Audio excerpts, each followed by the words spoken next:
کیا تربیت حاصل کر رہے ہیں، اس حوالے سے جانیں گے. ہمیں جوائن کیا ہے ڈاکٹر پیر طارق شریف زادہ صاحب نے، جو کہ سیرت اسکالر ہیں. السلام علیکم. وعلیکم السلام سر، کیسے ہیں آپ؟ اللہ کا احسان. بہت شکریہ پروگرام میں آنے کے لیے، اور میں ایک تعریف کرنا چاہوں گی، آپ بہت خوش لباس ہیں. الحمدللہ، اللہ کا احسان. اچھا سر، میں آپ سے جاننا چاہتی ہوں کہ آپ بھی فون یوز کرتے ہیں اور آپ کے گھر میں بھی بہت سارے لوگ فون یوز کرتے ہوں گے، لیکن اب فون یوز کرنے کا مطلب یہ نہیں رہ گیا کہ صرف ٹیکنالوجی کا استعمال ہے. میں آپ سے آپ کا حال پوچھ رہی ہوں، یا پھر میں آگے بڑھنے کے لیے، دوسروں کی ترقی کے لیے اپنے کام کے حوالے سے بات کر رہی ہوں. ایسا نہیں ہے میں 8 گھنٹے فون میں صرف ریل سکرول کر رہی ہوں. ایسا ڈیٹا، ایسا مواد دیکھتے ہوئے جو شاید ہم کوئی 10 سال پیچھے جائیں تو ہم کہیں کہ ولا حول ولا قوت، ہم کیا دیکھ رہے ہیں. ہم وہ چیزیں ریگولرلی بیٹھ کر دیکھ رہے ہیں. یہ کس طرح سے ہمارے نظریات یا ہماری سوچوں کو منتشر کر رہے ہیں، کس طرح سے ہم حیا سے دور ہوتے جا رہے ہیں، اس بارے میں کیا کہیں گے؟ بسم ربی محمد کریم علیہ الصلوۃ والتسلیم. سب سے پہلے تو یادآوری کا شکریہ، اور آپ نے لباس کی تعریف کی، یہ آپ کی خوش ذوقی کی جو ہے وہ علامت ہے. حقیقت میں خود پروردگار عالم، کیونکہ اس کے بارے میں پروردگار عالم کے محبوب رسول نے ہمیں یہ تعارف کروایا ہے کہ وہ خود خوبصورت ہے اور خوبصورتی کو پسند کرتا ہے. اور خوبصورتی جو ہے، میں یہ سمجھتا ہوں چیزوں کے اندر توازن کا نام خوبصورتی ہے. یعنی اللہ کی ہر تخلیق اپنے اندر ایک خاص درجے کا حسن رکھتی ہے، اپنے اندر خوبی رکھتی ہے، جمال رکھتی ہے.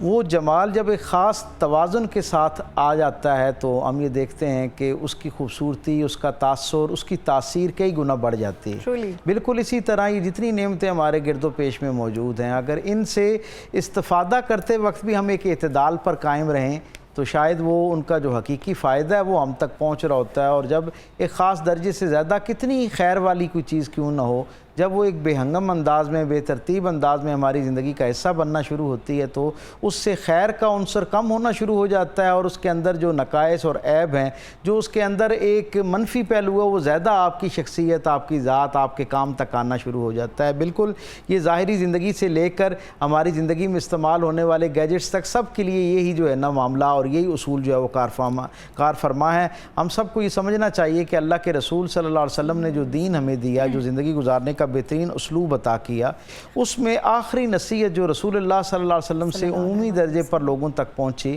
حضور اپنے وصال سے 3 روز پہلے اپنے اصحاب کو اکٹھا کرتے ہیں اور کہتے ہیں کہ ایک بات میں نے تمہیں بتانی، اور وہ ایک یک سطری فارمولہ ہے، 1 لائنر ہے، لیکن اس ایک فکرے کے اندر کائنات کی ساری خوبصورتیاں جو میں سمجھتا ہوں اس کے اندر محفوظ ہیں. حضور نے فرمایا خیر الامور اوسطھا، سب سے بہترین خوبی یہ ہے کہ چیزوں میں میانہ روی اختیار کی جائے. یہ جو ہمارے ارد گرد نعمتیں ہیں، ان سے بھی جب ہم میانہ روی کے درجے پر رہتے ہوئے فائدہ اٹھاتے ہیں تو یہ فیض رساں ہوا کرتی ہیں، ورنہ یہ جو ہے وہ مسائل پیدا کرنا شروع کر دیتی ہیں. آپ نے سوشل میڈیا کی مثال دی، موبائل کی مثال دی، تو یقیناً اس کی افادیت، ظاہری طور پر اس کا استعمال تو یہ تھا کہ ایک آدمی جو وائرلیس انوائرمنٹ کے اندر رہتے ہوئے ایک دوسرے کے ساتھ رابطے میں رہ سکے، ایک دوسرے کا حال احوال پوچھ سکے، ایک دوسرے کی خبرگیری کر سکے اور اس سے آگاہ رہ سکے. لیکن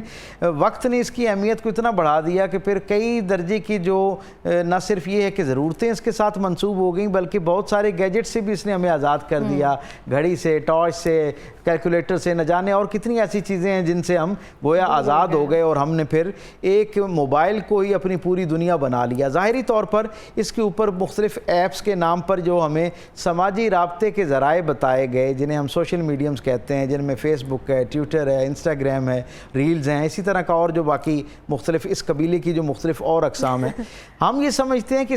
شاید یہ سوشلائزیشن کے لیے ہے، لیکن یقین مانیں کہ ایک خاص درجے پر جاتے ہوئے یہ جن کی طرف ہم سوشل ہونے کے لیے ان کے ساتھ جڑتے تھے ابتدائی دنوں میں، آج سے 1 دہائی پہلے، 12-15 سال پہلے، یقین مانیں کہ آج یہ ہمیں اتنا ہی ان سوشل کرنے کا ذریعہ بن چکے ہیں. ہم اپنے گھر میں جو لوگ موجود ہیں وہ ہمارے پاس موجود ہیں، ان کا حال احوال آپ دیکھیں کہ کیا عجیب معاملہ ہوتا ہے کہ ایک ڈرائنگ روم میں کھانے کی اطلاع آنا ہوتی ہے کہ تھوڑی دیر میں ٹیبل پہ کھانا لگنے والا ہے، گھر کے اندر 8 لوگ بیٹھے ہوتے ہیں. ظاہری طور پر میں یہ کیسے مان لوں کہ اللہ نے ان کی فطرت میں ایک دوسرے کی محبت یا خیر خواہی نہ رکھی ہو، لیکن اس گیجٹ نے ان کو اپنے ساتھ اتنا جوڑ لیا اور اس کا اتنا اتنا رسیہ بنا لیا, اتنا عادی, بلکہ میں تو ایک درجے پہ آگے کہتا ہوں کہ اتنا اس کے نشے میں مبتلا کر دیا ہے کہ وہ اپنے گرد و پیش میں بیٹھے ہوئے والدین, بہن بھائی, حتیٰ کہ بیوی بچے, آپس میں وہ 8 لوگ بیٹھے ہیں تو 8 کے 8 اپنے اپنے موبائل پر کام کر رہے ہیں, اور ان کے درمیان وہ جو ایک پرسن ٹو پرسن براہ راست رابطہ ہونا چاہیے تھا وہ منقطع ہو کے ایک عارضی اور جو ایک فیری ٹیل ہے اس کے ساتھ وابستہ ہو گئے ہیں. اور ہم یہ دیکھتے ہیں کہ دنیا میں بہت سارے معاملات میں جھوٹ ظاہری طور پر مین ٹو مین کمیونیکیشن میں بھی ہوا کرتے تھے اور ہوتے ہیں, لیکن جس تواتر کے ساتھ, جس یعنی بے احتیاطی کے ساتھ اور ڈھٹائی کے ساتھ فیس بک پہ اور اس طرح کے جو باقی میڈیمز ہیں ان کے اوپر جتنا زیادہ جھوٹ اور دھوکہ موجود ہے, شاید ہی کسی اور حوالے سے آپ اس کا تصور قائم کر سکتے ہیں. اعتبار کرتے ہیں. جی ہاں, وہ آپ یہ دیکھیں نا, ابھی آپ نے حیا کی کیا خوبصورت بات کی. اللہ کے رسول صلی اللہ علیہ وسلم جو دین لے کر آئے, حضور نے فرمایا کہ جو ایمان ہے اس کے 40 حصے ہیں اور ان میں ایک نمایاں ترین حصہ حیا ہے. اور پھر حضور نے یہاں تک فرمایا کہ اگر تم حیا نہ کرو تو پھر تم جو چاہے کرو. یعنی اس کا مطلب یہ کہ پھر یہ ایک ایسا بنیادی انسانی ضابطہ ہے, یہ بنیادی تہذیب کا ضابطہ ہے کہ جب اس ضابطے کو کوئی توڑ دیتا ہے شخص تو پھر وہ اس میں اور حیوان میں کوئی فرق نہیں رہتا, پھر وہ جو چاہے کرے, وہ ہر طرح کی اس سے توقع کی جا سکتی ہے. کسی طرح کی بھی برائی جو ہے وہ اس کا حصہ بننا اس کے لیے بالکل آسان ہو جاتا ہے اور وہ شیطان کے لیے ترنے والا بن جاتا ہے. اس لیے ہم دیکھتے ہیں کہ جہاں سوشل میڈیا اور سوشل میڈیمز کے بہت سارے فائدے ہیں, اس سے کون ذی شعور انکار کر سکتا ہے. یعنی اس سے ایک علم اور آگاہی کا ایک نیا جہان آپ کے اوپر کھلتا ہے, گو کہ اس میں ایک بڑی درجے پہ جو غیر مصدقہ باتیں ہیں, اور آپ کو یقیناً اس کے اندر بھی پھر ایک اعلیٰ درجے کی تحقیق کے مراحل سے جو مصدقہ سورسز ہو سکتے ہیں علم حاصل کرنے کے, ایون معلومات, علم تو ایک بہت اعلیٰ درجے کی چیز ہوتی ہے, معلومات کے درجے پہ بھی آپ کو پھر ان میں سے انتخاب کرنا پڑتا ہے کہ کون سے ایسے قابل بھروسہ میڈیمز ہیں. جھوٹ مطلب جھوٹ ان میں بہت بڑی تعداد جو ہے, میں نے جیسے عرض کیا نا کہ کسی درجے پہ یقیناً اس کے اندر افادیت بھی ہے. ہمیں بالکل دیانتداری سے چیزوں کا اور حقیقی انداز میں تجزیہ کرنا چاہیے. اس کے یقیناً بہت سے فوائد بھی ہیں, تاکہ یہ دین کی اشاعت کے لیے, اعلیٰ اخلاقیات کو جو ہے وہ رائج کرنے کے لیے بھی میڈیمز کے طور پر استعمال ہوتا ہے. لیکن ہمارے ہاں معاملہ کچھ ایسا ہے اور انسانی فطرت کا یہ تقاضا ہے کہ ہم جو ہے وہ جو شر کی قوت ہوا کرتی ہے اس کی طرف ہماری رغبت زیادہ جلدی ہو جاتی ہے, اور وہ کیونکہ پرکشش بھی ہوتا ہے اور پھر اس کو اتنا کلرفل ڈیزائن کیا گیا ہوتا ہے کہ اس کے اندر اٹریکشن موجود ہوتی ہے. نتیجہ یہ ہوتا ہے کہ ہم اس کی طرف بغیر سوچے سمجھے نہ صرف یہ کہ رغبت اختیار کرتے ہیں, اس کی طرف بڑھنا شروع ہوتے ہیں, بلکہ اسے مستقل بنیادوں پر اپنی زندگی کا حصہ بنانا شروع کر دیتے ہیں. اور پھر ایک اور ساری دنیا میں یہ معاملہ ہے, اور پوری دنیا کے بڑے مسائل میں سے ایک مسئلہ اس وقت جو ہے وہ سوشل میڈیا کا غیر متوازن استعمال ہے, غیر مناسب استعمال ہے. لیکن ہمارے ہاں تو المیہ یہ ہے نا کہ قرآن و حدیث کی اگر کوئی ترجمہ تفسیر بھی ہم تک پہنچتا ہے نا تو ہم اس سمیت زندگی کے عام معمولات تک کہ ٹریفک کہاں کھلا ہے اور کہاں بند ہے, اس چھوٹی سی یعنی معلومات تک کو بھی تصدیق کرنے کے مرحلے سے نہیں گزارتے, اس پہ خود کوئی غور و فکر نہیں کرتے, اور اس کو فوراً ثواب سمجھ کے جو ہے نا, ایک تو یہ جو ہمارے ہاں سستے ثواب کا ایک پیکج آ گیا, نہ جانے کہاں سے یہ دین کے ساتھ اس کو وابستہ کر دیا گیا کہ اتنے 100 مرتبہ یہ کر لیں اور اتنے 100 مرتبہ یہ کر لیں تو اس کا یہ اجر مل جائے گا, اور کل تک آپ کی خواہش پوری ہو جائے گی, اور شام تک محبوب قدموں میں آ جائے گا, اور پرسوں رات تک جو ہے ساری بیماریاں ختم ہو جائیں گی, رزق آنا شروع ہو جائے گا. یہ ہماری یقین پر سوال آتا ہے کہ آپ کس حد تک اس کی ذات پر اعتقاد رکھ رہے ہیں. ہماری کمزور ایمانیات سے وہ لوگ کھیلتے ہیں نا, اس کی ایکسپلائٹیشن اسی انداز میں ہوتی ہے. اور پھر کیا ہوتا ہے کہ ہم باقی باتوں کو تو چھوڑیں, یعنی جناب علی کرم اللہ وجہ کریم کے ساتھ منسوب اقوالات کو آپ دیکھیں, آپ احادیث کو دیکھیں, حتیٰ کہ قرآن حکیم کی آیات کے ترجمے تک میں اتنی غیر ذمہ داری ہوتی ہے, اور ہم اسے ثواب سمجھ کے یعنی آگے ہزاروں لوگوں تک پہنچا رہے ہوتے ہیں. اور دوسرے لفظوں میں مجھے یہ کہنے کی اجازت دیجیے کہ ایک بالکل غیر دینی بات جس کا دین کی روح سے بالکل دور تک کوئی تعلق نہیں ہوتا, کسی ایک آدمی کی فکر کو وہ انڈورس کرنے کے لیے, تائید کرنے کے لیے, ایسی کوئی کوٹ گزری ہے آپ کی نظر سے جس کا حقیقت سے یا پھر اسلام سے کوئی تعلق نہیں ہے, اس کو بالکل اس طرح سے پیش کیا گیا ہے؟ میں ایک سیرت کے طالب علم کے طور پہ پوری ذمہ داری سے آپ کو ایک بات کہوں, شاید بہت سارے ہمارے سامعین و ناظرین کے لیے بھی یہ دھچکے کا باعث ہو. جناب علی کرم اللہ وجہ کریم کے ساتھ منسوب اقوالات جو ہمیں مختلف انداز میں سوشل میڈیمز کے اوپر پھیلے ہوئے نظر آتے ہیں, جو ظاہری طور پر بڑے لاجیکل ہوتے ہیں, لیکن دیانتداری کا تقاضا یہ کہ اگر یہ ان کی زبان اقدس سے نہیں نکلا ہوا تو اسے خیر کے کلام کے طور پر یعنی صرف بیان کر دیا جائے تب بھی کافی ہے. یعنی یہ بددیانتی کرنا کیوں ضروری ہے کہ اسے حضرت علی سے منسوب کیا جائے؟ حضرت علی کے ذیل میں جو اقوالات ملتے ہیں آپ کو حیرت ہوگی سن کے کہ ان کا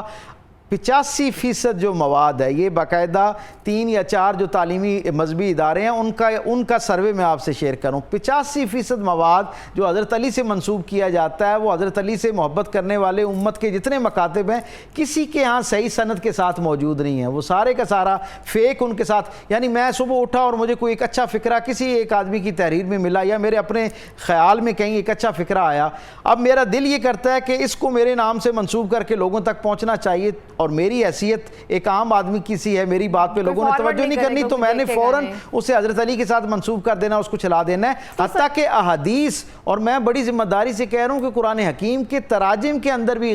انتہائی غیر ذمہ دارانہ انداز میں اس وقت ہمیں جو ہے وہ نظر آتی ہے سوشل میڈیا کے اوپر ترجمہ. لگتا ہے جیسے کہ نبی پاک صلی اللہ علیہ وسلم سے یا مولا علی سے جب ہم دیکھتے ہیں ان سے کوئی بات ہم منسوب کر رہے ہیں تو ایز این مسلم ہم تھوڑا سا جھجک جاتے ہیں کہ میں اس کی ذات سے بات منسوب کر رہی ہوں یا ان کی ذات سے وہ جھوٹے الفاظ منسوب کر رہی ہوں تو پتہ نہیں مجھے کتنا گناہ ہوگا، لیکن ہم اس کو ثواب کی نیت سے شیئر کرتے ہیں. اللہ کے رسول صلی اللہ علیہ وسلم نے فرمایا کہ جو شخص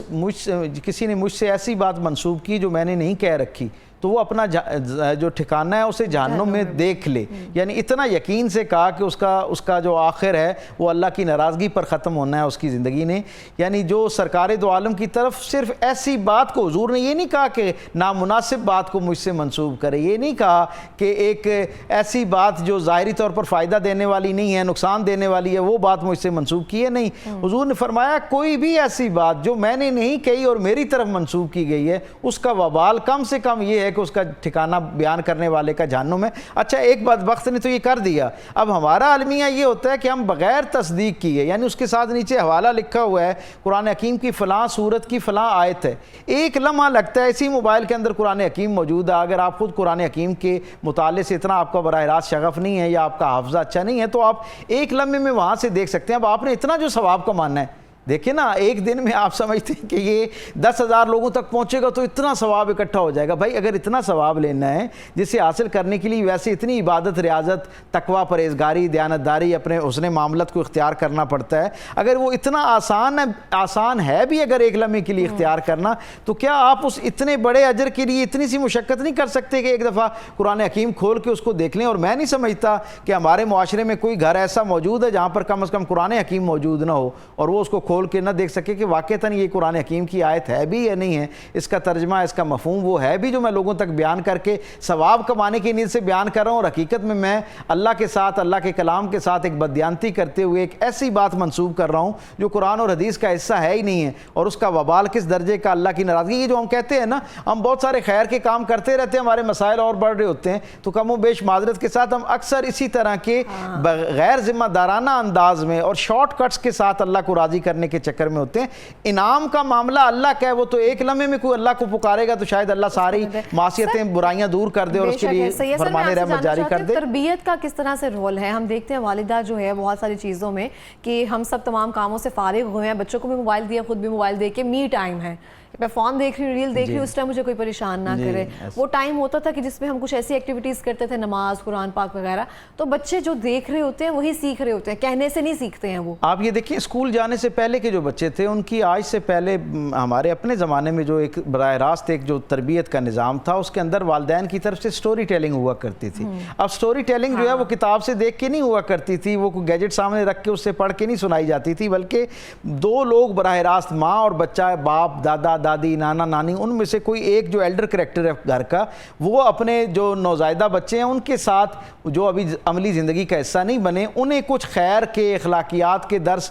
ان کے لاشعور میں پختہ کرنے کے لیے قرآن کے اسلوب کے مطابق، یعنی جو قرآن کا مزاج ہے، کہانی کے ساتھ، واقعے اور داستان کے ساتھ چیز بندوں تک پہنچانا، اس انداز میں بات پہنچا رہے ہوتے تھے. اب میں دیکھتا ہوں بچے کی عمر کا وہ حصہ جس میں اس کی اس انداز میں تربیت ہونی تھی، انٹریکشن کے ساتھ، ڈائیلاگ کے ساتھ، معذرت کے ساتھ مائیں بھی جو ہے نا وہ آسانی محسوس کرنے کے لیے اور اپنی جان اس مشقت سے بچانے کے لیے ایک گیجٹ جو ہے اس کے سامنے رکھ دیتی ہیں، اور وہ جو ہے نا اس کو اس کے ساتھ اس کی ایک ایسی لت پڑ جاتی ہے. ہم دیکھتے ہیں اس وقت وہ نفسیاتی عارضے، وہ جو سائیکلوجیکل ایشوز جو بچوں میں ایک میچور ایج کے بعد آنے شروع ہوتے تھے، بلوغت کے ایک خاص عمر کے بعد جو مسائل آنا شروع ہوتے تھے، یا زندگی کی جو عملی مشقتیں ہیں جب وہ ان کو چیلنجز فیس کرنے پڑتے اور اس کی وجہ سے ان کی نفسیات پہ منفی اثرات مرتب ہوتے، اب اب وہ ان بچوں کے اندر مزاجن میں دیکھتا ہوں کہ 3-4 برس کے بچے جو ہیں ان کے اندر وہ چیزیں آنا شروع ہو گئی ہیں. کچھ خوراک ہم نے ان کی اس انداز کی کر دی ہے جو بالکل غیر فطری سی خوراک ہے، جو اس عمر کے حساب سے کبھی بھی جو ہے وہ مناسب نہیں تصور کی جا سکتی. دنیا کا کوئی ماہر غذائیات اس کو انڈورس نہیں کرتا، اس کی تائید یا حوصلہ افزائی کرتا ہوا نظر نہیں آتا. بالکل اسی طرح دنیا کی کسی علاقے، کسی خطے، کسی یعنی مزاج اور معاشرے کا جو بچوں کی تربیت کرنے والا ماہر ہے وہ کہیں بھی ہمیں بچوں کو ایک خاص عمر سے پہلے موبائل دینے کی جو ہے وہ حوصلہ افزائی کرتا ہوا نظر نہیں آتا. اور اس کا ایک سب سے بڑا نقصان کیا ہے، وہ جو کہانی سنائی جاتی تھی نا، میں آج جب اس کی افادیت دیکھتا ہوں تو اس میں ایک بہت بڑا فائدہ یہ تھا کہ بچے کو ایک نقطے پر اپنی توجہ مرکوز کرنا، جو اس کی اٹینشن جو ایک جگہ پہ رکھنے کا جو ایک عمل ہے، فوکس کرنے کی ایک غیر محسوس تربیت سے گزارا جاتا تھا. کہانی 5 منٹ میں امیجن کرتا تھا کہ میں وہاں پہ ہوں، وہ خود اس کو امیجن کرتا تھا. اب وہ سارا کچھ اس کو ایک پردے کے اوپر، ایک ڈسپلے کے اوپر نظر آ رہا ہے، اور پھر اس کے پاس اتنی یعنی آسان چوائس ہے کہ وہ ایک ہاتھ کے اشارے کے ساتھ جو ہے اس پوری کہانی، اس پورے منظر نامے کو کوئٹ کرتے ہوئے دوسرے میں داخل ہو جاتا ہے. تو وہ جو زندگی کا ایک بنیادی تقاضا ہے کہ آپ کو بہت سارے سرکمسٹانسز میں، ناپسندیدہ ایون سرکمسٹانسز میں، چیلنج والے سرکمسٹانسز میں بھی آپ کو کھڑا رہنا پڑتا ہے، اس ماحول کو برداشت کرنا پڑتا ہے، اس کا حصہ بن کے رہنا پڑتا ہے، تب آپ اس پرابلم سے باہر نکلتے ہیں. داستان گوئی وہ چیز سکھایا کرتی تھی. اب یہ جو چیزیں ہیں، جب ہم دیکھتے ہیں کہ بچے کی خاص دلچسپی ایک خاص درجے سے ذرا سی کم ہوتی ہے تو اس کے پاس آپشن موجود ہے، وہ فوراً جو ہے نا وہ اگلی کہانی پہ، اگلے کارٹون پہ چلا جاتا ہے. اور یہ سلسلہ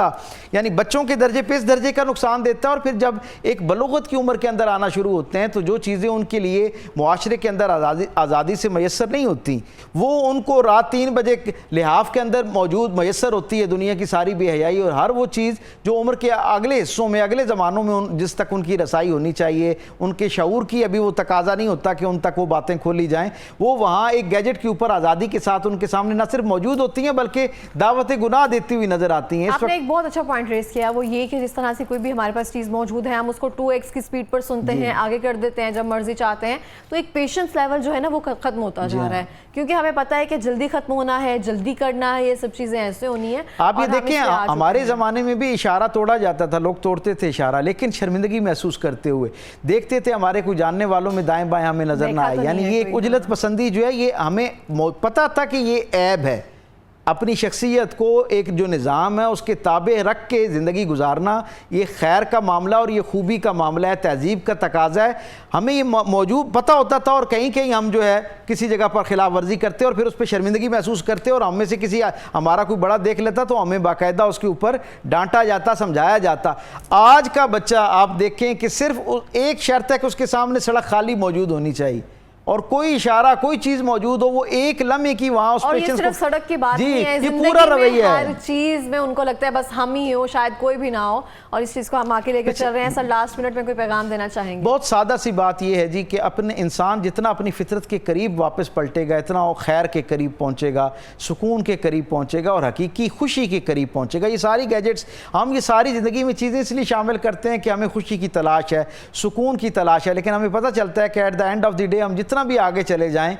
خوشی تو ایک مصنوعی چند لمحوں کی ہمیں میسر شاید آ جاتی ہے، لیکن اس کے بدلے اس کے ختم ہونے پر جو سکون کو بے سکونی میں کئی گنا تبدیل کرنے کا ایک جو وبال ہے وہ جو ہماری زندگی کے اندر داخل ہوتا ہے، ہمیں اس کا اندازہ نہیں ہوتا. اس لیے ہمیں ہر چیز کو توازن کے ساتھ، ہم قطعی طور پہ یہاں ہماری اس گفتگو کا یہ مطلب نہیں ہے کہ ہم یہ کہہ رہے ہیں کہ گیجٹس کو چھوڑ دیا جائے اور آپ غاروں کی زندگی میں دوبارہ واپس چلے جائیں، ان کے ساتھ زندگی گزاریں، لیکن جب سوسائٹی کے اندر اپنے بچوں میں، اپنی نئی جنریشن کو نعمتوں کے ساتھ وابستہ کریں تو ان نعمتوں کے درمیان اعتدال اور شکر کا پہلو جو ہے وہ ان کی زندگی میں لازمی شامل کریں تاکہ وہ ان سے حقیقی معنوں میں مستفید ہو سکے. بالکل اس طرح سے. بہت بہت شکریہ آپ کا پروگرام میں آنے کے لیے، اور اسی کے ساتھ ہی ملتے ہیں بریک کے بعد.